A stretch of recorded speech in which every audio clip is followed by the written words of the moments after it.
Namaskar, this is Firstpost and you're watching Vantage with me, Palki Sharma.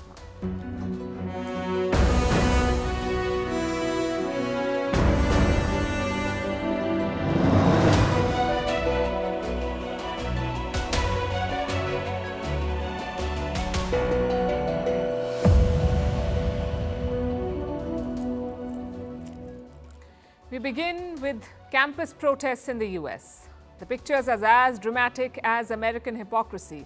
Police in riot gear is cracking down on students. There are violent raids on campuses, and the authorities and media are talking about everything from a foreign hand to nuanced understanding of the problem, which is all very well. The thing is, they don't use the same playbook when it comes to student protests in other countries.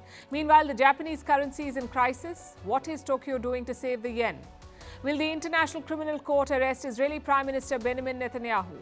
Why does the shadow of Putin loom large over the European election?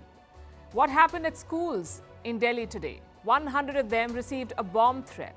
What is Australia's new plan to help women trapped in violent relationships? Why are cities in Saudi Arabia flooded? Why is the split in India's Godrej family making headlines? What's happening in the Sudan, where famine-hit people are eating soil and leaves?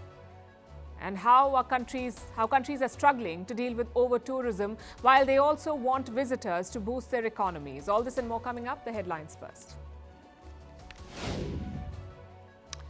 Hamas wants the Gaza ceasefire to be permanent. The group is set to respond to Israel's truce proposal soon. The 40-day ceasefire offer calls for exchange of Israeli hostages for a large number of Palestinian prisoners. But Israeli Prime Minister Benjamin Netanyahu has said the truce will not stop him from sending troops into Rafah.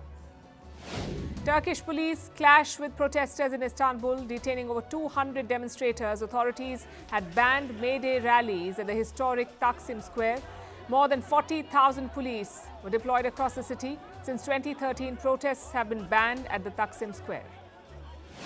Representatives of 18 political parties from 10 countries arrive in India. The ruling BJP had invited them to observe the general election. The representatives meet India's External Affairs Minister S. Jaishankar and the BJP president. No invitation was sent to any political party from Pakistan or China. One of the strictest abortion bans in the US comes into effect in Florida. The new law bans abortions after 6 weeks of pregnancy, replacing a 15-week ban. President Joe Biden calls it a quote-unquote nightmare. Florida is one of the most populous states in the US.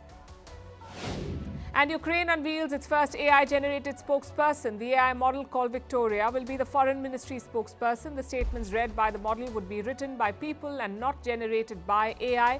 Kiev says the move will save resources and time of its diplomats.